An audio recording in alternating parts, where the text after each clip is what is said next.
अभी यहाँ पर माँ मंडलेश्वर जी हैं और मंदिरों से आए हैं और अच्छे स्थानों से आए हैं, मुझसे पहले बोल चुके हैं। मैं तो सामान्य सा एक मजदूर किसान हूँ। हो सकता है मंदिर पर आप बिना बताए कहीं पर मेरे पास में आएँ तो मैं किसी काम को करता हुआ मैले कुचैले कपड़े पहने हुए आपको मिलूँ। सामान्य सा व्यक्ति हूँ, फिर भी अपने यहाँ पर उद्गार आप लोगों के बीच में रखूँगा निश्चित रूप से प्यार के साथ में, यदि डॉक्टर साहब ने बुलाया है। अगर हम दुनिया को देखते हैं, संदेशता दुनिया में आए हैं भगवान शिव से लेकर राम कृष्ण ऋषभनाथ जी, ऋषभदेव जी से लेकर के महावीर तक। इसके बाद अगर हम मूसा की बात करें, ईसा की बात करें, पैगंबर मोहम्मद की बात करें, गुरु नानक देव जी की बात करें, अलग अलग ज़माने की वजह से, अलग अलग हालात की वजह से कुछ शिक्षाएं उनकी अलग हो सकती हैं। वो हमारी ज़िंदगी जीने के तरीके अलग अलग हैं। जिन शिक्षाओं की जिस समय में, जिस काल में, जिस स्थान पर आवश्यकता पड़ी वो संदेशताओं ने दिए। लेकिन मूल जो बात रही, उस मूल बात को अक्सर हम भूल जाते हैं।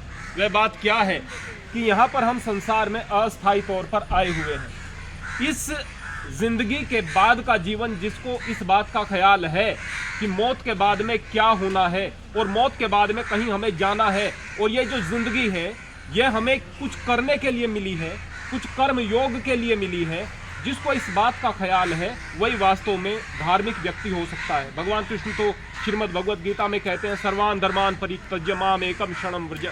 सारे धर्मों को छोड़ करके आप परमात्मा की शरण में जा सकते हैं। अगर धर्म आपने अलग अलग बना रखे हैं तो मूल धर्म क्या है? मूल धर्म है इस जिंदगी को अस्थायी मानते हुए। छोटी सी बात मैं यहाँ पर बताना चाहता हूँ। भगवान कृष्ण कहते हैं, देहिनो अस्मिन् यथा देहे कौमारम यौवनम जरा तथा देहांतर प्राप्तिर्भि धीरस्तत्र न मुह्यति। अगर हम यहाँ पर पैदा होते हैं, इस संसार के अंदर बच्चे होते हैं, बचपन की मौत होती है, जवानी आती है। ऐसा तो नहीं कि हम बच्चे हैं और जवानी एक साथ आ जाएगी। बचपन की मौत हुई तो जवानी आई। बचपन में जो कपड़े थे अब नहीं हमें आते, वो शरीर कुछ और था। जब हम बच्चे थे उस समय यदि किसी ने हमें देखा, और जब जवान हो जाए तब देखेंगे, नहीं पहचानेंगे। आज जवानी है, हमारे चेहरे पर लाली है, चाल में मस्ती है, ताकत शरीर में है। बुढ़ापा आएगा, शरीर कमजोर हो जाएगा, झुर्रियां पड़ जाएंगी, शक्ल भी बदल जाएगी, शरीर बदल जाएगा। जवानी की मौत हुई तो बुढ़ापा आता है।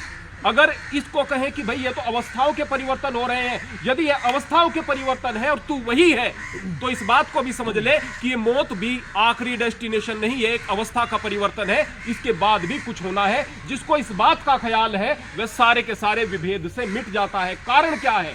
जो शरीर से जुड़ा हुआ है वह शरीर के सुख और दुख से जुड़ा हुआ है। वह दूसरे आदमी को कहेगा, अरे ये बेचारा गरीब है, अरे गरीब तो तू है अगर तेरे ख्याल अच्छे नहीं है, तेरा ध्यान परमात्मा में नहीं है। कहेंगे ये कमजोर है, जो परमात्मा का नाम ले सकता है वो कमजोर नहीं, कमजोर वो है बड़ी ताकत के बाद भी उस मालिक की इबादत के लिए, उसकी तारीफ के लिए जिसके शब्द नहीं निकलते मुंह से, वह कमजोर है। तो किसी भी स्थिति में आप हैं, आप परमात्मा का नाम तो ले सकते हैं ना भाई।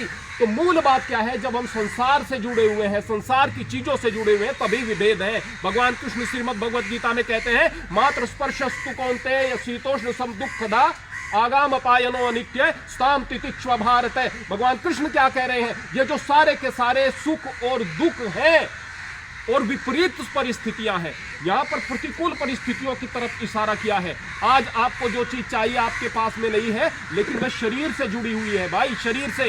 मात्र स्पर्श वो इंद्रियों के विषय है, इसलिए इन इंद्रियों के सुख को और दुख को और प्रतिकूल स्थितियों को सहन करते हुए अपने मंजिल की तरफ बढ़ना है। वो प्रतिकूल स्थितियां हम लोग जितनी कम पैदा करें उतनी कम हो सकती हैं। वो किस प्रकार से? यदि दुख को अपनाओगे दुख होगा, नफरत को अपनाओगे नफरत होगी, ज्ञान और बुद्धि को और विवेक को अपनाओगे तो यह कहने की भी जरूरत नहीं पड़ेगी कि हम सब एक हैं। जब भी हम डॉक्टर साहब को देखेंगे, या मेरे भाई मोहसिन जी खड़े हैं इनको मैं देखूंगा, या और दूसरे व्यक्ति जो मुझसे मिलते हैं उनको मैं देखूंगा, दिल में एक मोहब्बत आएगी। और बस यहीं से धर्म का प्रादुर्भाव शुरू होता है। आपके दिल में अगर मोहब्बत है तो हर प्रकार के विभेद खत्म हो जाते हैं। और जब तक मोहब्बत नहीं तब तक इंसानियत नहीं। इंसानियत है, मोहब्बत है, प्रेम है, फिर और अन्य किसी ज्ञान की आवश्यकता नहीं। फिर आपका एक एक कर्म परमात्मा को समर्पित हो जाता है। आखिर में एक छोटी सी बात कहता हूं, हम अलग अलग ज्ञान यहां पर संसार में रखते हैं। भगवान कृष्ण कहते हैं कि मेरे पास यदि आपको आना है, वह पाप को छोड़कर तो आना है, पुण्य को छोड़कर भी आना है। पाप को छोड़कर तो आना है, पुण्य को भी छोड़कर आना है। पाप करेगा आदमी तो गलत बात है ही, लेकिन पुण्य में यह भाव आ जाता है। क्या भाव? कि यह मैंने किया है, हम कुछ भी करने वाले नहीं है, हम कुछ भी करने वाले नहीं हैं। हम अगली सांस भी मालिक की दया से, उसकी रहमत से ले सकते हैं, उसकी रहमत के बगैर अगली सांस भी नहीं है।